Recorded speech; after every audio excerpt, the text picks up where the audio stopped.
Hi friends, welcome to Tamil Flavors. இன்னைக்கு ரவா கிச்சடி எப்படி செய்யறதுன்னு பார்க்கலாம் வாங்க. ஃபர்ஸ்ட் ஒரு பேன்ல கொஞ்சமா நெய் சேர்த்துக்கோங்க. நெய் சேர்த்துட்டு அந்த நெய் மெல்ட் ஆனதும் அதில் ஒரு கப் ரவை சேர்த்துக்கோங்க. இந்த ரவையை நம்ம லைட்டாக வறுத்து எடுத்துக்கலாம். ஸோ ஒரு கப் ரவை எடுத்திங்கன்னா ஒரு 4 பேர் சாப்பிட்ற மாதிரி இருக்கும். உங்களுக்கு கம்மியான குவான்டிட்டி போதுன்னா ½ கப் ரவை எடுத்துக்கலாம். நீங்கள் ஒரு 2 பேருக்கு போதுமானதாக இருக்கும்.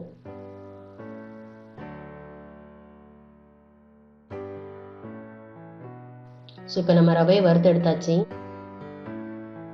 அதே பேனில் நம்ம கொஞ்சமாக ஒரு 3 டேபிள் ஸ்பூன் போல் எண்ணெய் சேர்த்துக்கலாம். ஒரு ஸ்பூன் கடுகு சேர்த்துக்கோங்க. கடுகு நல்லா பொரிஞ்சதும்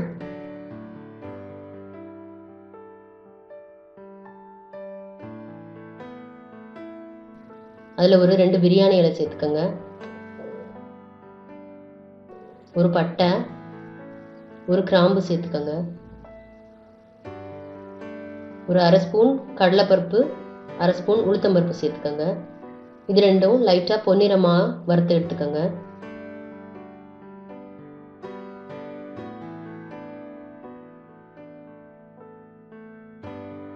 ஒரு 3 பச்சை மிளகாவை 2ஆக கீறி சேர்த்துக்கோங்க. ஒரு சின்ன துண்டு இஞ்சியை பொடிசாக நறுக்கி சேர்த்துக்கோங்க.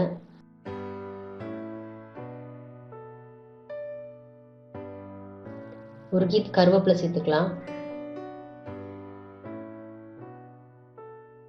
ஒரு 10-15 முந்திரி சேர்த்துக்கோங்க. முந்திரி ஆப்ஷனல் தான் உங்களுக்கு. இதில் பொடிசாக நறுக்கி வச்ச ஒரு பெரிய வெங்காயத்தை சேர்த்துக்கோங்க. இந்த பெரிய வெங்காயம் நல்லா பொன்னிறமாகிற வரைக்கும் வதக்கிக்கலாம்.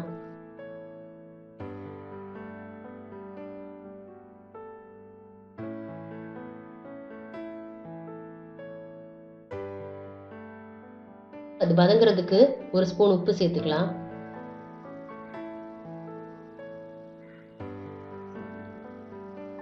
இந்த வெங்காயம் லைட் ப்ரௌன் கலர் ஆனதும் இதில் ஒரு மீடியம் சைஸ் தக்காளி பொடிசாக கட் பண்ணி சேர்த்துக்கோங்க.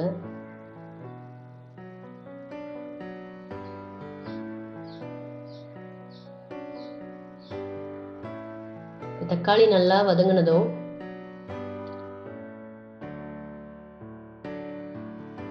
இதில் நம்ம காயெல்லாம் சேர்த்துடலாம். ஒரு அரை கப் உரிச்ச பச்சை பட்டாணி, ஒரு அரை கப் பொடிசா நறுக்கின கேரட், ஒரு அரை கப் பொடிசா நறுக்கின பீன்ஸ்.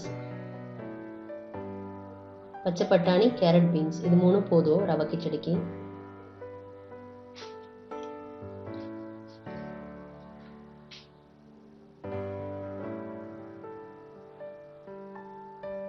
இதில் கொஞ்சமாக மஞ்சத்தூள் சேர்த்துக்கோங்க. இந்த காயெல்லாம் அந்த எண்ணெயிலே லைட்டாக வதக்கி விட்டுக்கோங்க. இப்போ இதில் ஒரு 2½ கப் தண்ணி நம்ம சேர்த்துக்கலாம். 1 கப் ரவைக்கு 2½ கப் தண்ணி போதுமானதாக இருக்கும். கிச்சடிங்கிறதுனால உங்களுக்கு இன்னும் கொஞ்சம் சாஃப்டாக குழையாக வேணும்னா ஒரு அரை கப் தண்ணி கூட சேர்த்துக்கலாம், தப்பில்லை. நம்ம உப்புமாக்கு மட்டும்தான் வாட்டர் குவான்டிட்டி கரெக்டாக சேர்க்கணும். கிச்சடிக்கு தண்ணி அதிகமாக இருந்தாலும் பரவாயில்ல. இப்போ இந்த நம்ம சேர்த்துருக்க தண்ணி எல்லாம் நல்லா கொதிச்சு அந்த காய் ஒரு 80% நல்லா வேகட்டும். இப்போ நம்ம சேர்த்துருக்க தண்ணி எல்லாமே நல்லா கொதிச்சிருச்சு. நம்ம லிட்டை ஓப்பன் பண்ணிடலாம். ஸோ நம்ம சேர்த்துருந்த காயும் ஒரு 80% நல்லா வெந்துருச்சு.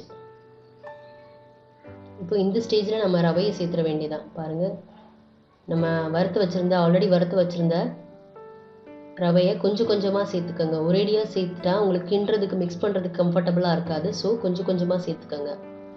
இந்த மாதிரி நல்லா எல்லா இடமும் நல்லா மிக்ஸ் பண்ணி விட்டுக்கோங்க.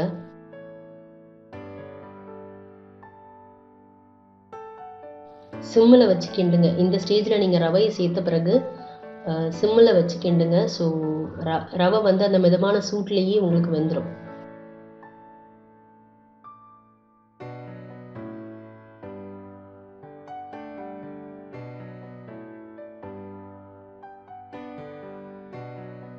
கொஞ்சமாக நெய் சேர்த்துக்கோங்க. நெய் சேர்த்துட்டு அதையும் இது கூட மிக்ஸ் பண்ணி விட்டுக்கோங்க. ஸோ கொஞ்சமாக கொத்தமல்லி சேர்த்துக்கோங்க. ஒரு 2 நிமிஷம் இப்படி மூடி வச்சிடலாம். ஸோ ரவை நமக்கு நல்லா வெந்துடும். ஸோ ஃப்ரெண்ட்ஸ், சூப்பரான ரவா கிச்சடி வந்து ரெடி ஆயிடுச்சு. நீங்களும் உங்கள் வீட்டில் வந்து கண்டிப்பாக ட்ரை பண்ணி பாருங்கள். இது சூப்பரான ஒரு சிம்பிளான பிரேக்ஃபாஸ்ட் ரெசிபியாக இருக்கும். இந்த ரவா கிச்சடி வந்து பொட்டுக்கடலை சட்னி கூட ரொம்பவே சூப்பரான ஒரு காம்பினேஷனாக இருக்கும். நீங்களும் கண்டிப்பாக உங்கள் வீட்டில் ட்ரை பண்ணி பாருங்கள். ட்ரை பண்ணி பார்த்துட்டு எங்களோட சேனலில் லைக் பண்ணுங்கள், சப்ஸ்கிரைப் பண்ணுங்கள், உங்கள் ஃப்ரெண்ட்ஸ் கூட ஷேர் பண்ணுங்கள், கமெண்ட் பண்ணுங்கள். தேங்க்யூ ஃபார் வாட்சிங்.